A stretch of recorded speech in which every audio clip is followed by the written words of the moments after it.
Okay, so we get calculus, unit 6, day 53 notes, part 3. The next problem, the graph of the velocity measured in feet per second of a particle moving along the x-axis is pictured below.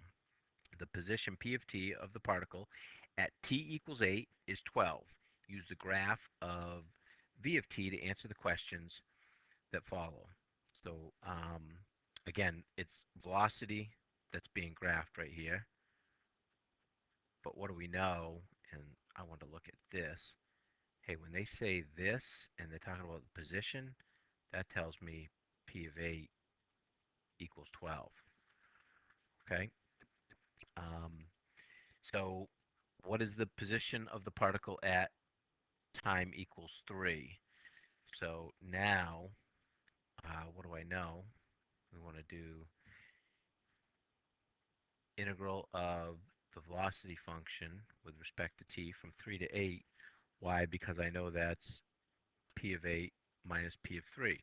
Why did I choose that? Well, I know what P of 8 is. So let's look at that. And I'm looking from 3 to 8.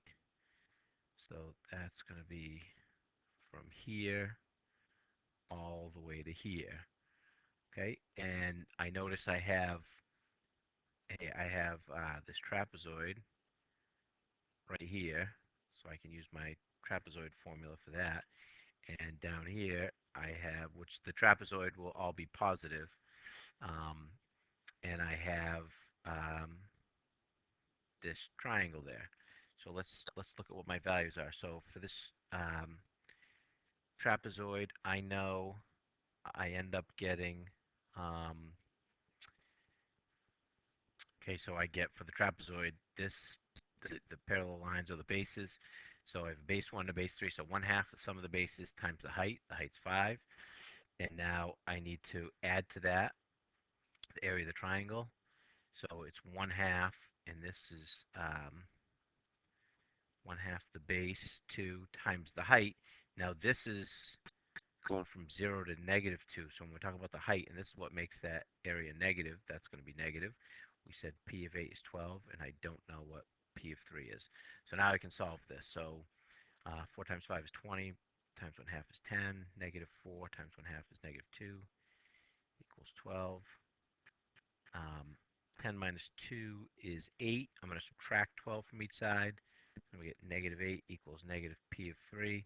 Therefore, the value of the position function, again, this was the velocity function that was graphed, value of the position function when time equals 3 is going to be 8.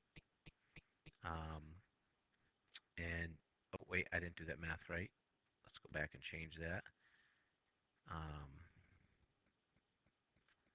Good thing I caught that now. 10 minus 2 is 8. Bring the 12 over. 12 minus 8, or 8 minus 12 is -4, which then when I divide both sides, so the value of the position function at time equals 3 is going to be 4. Perfect. Let's move on to part B. Okay, and they want to know what is the acceleration when time equals t. So really what they're saying is, hey, what's the acceleration a of 5? Well, acceleration is equal to the derivative of velocity. This is the velocity. So here's time equals 5. I'm trying to find right here, hey, what's the slope of the tangent line right there? Well, I know this point is 4, 5. I know this point is 6, 0. So if I can find the slope between those 2 points, so that's change in y over change in x. So 0 minus 5 all over 6 minus 4. It's going to be -5/2. And again, we're talking about feet per second. So it's going to be feet per second, or feet per second squared. That's going to be our acceleration. Okay, so I could also counted down 5 and over 2, and I would have got -5/2 as well. Okay, for part C, what is the net distance the particle travels from 0 to 10 seconds? So when we're doing net distance, I know it's going to be, um, I know I have to go and find out, hey, what are all my positive values and what are all my negative values? So let's do that. And again, velocity is going to go down to negative, so the net distance in this case doesn't equal the total distance. So I am going to get, let me just change this. Net distance is going to be equal to the integral of the velocity function dt from 0 to 10. And I just wanted to clean that off. So now we can kind of look here again. So I have this whole trapezoid.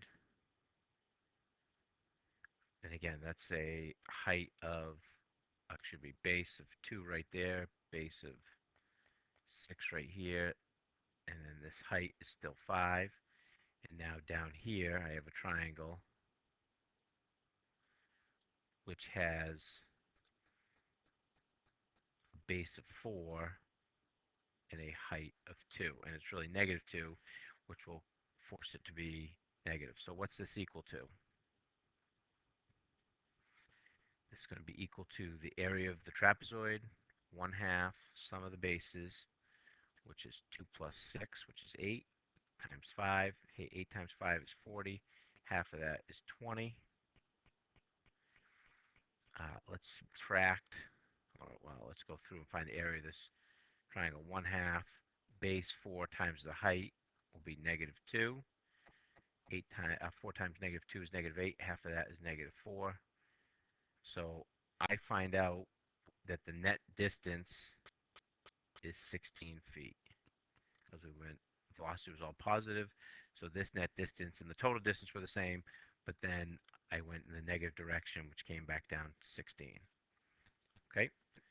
All right, let's do part D. In part D, I can use all the work that I did over here on part C. So the total distance is now just the absolute value.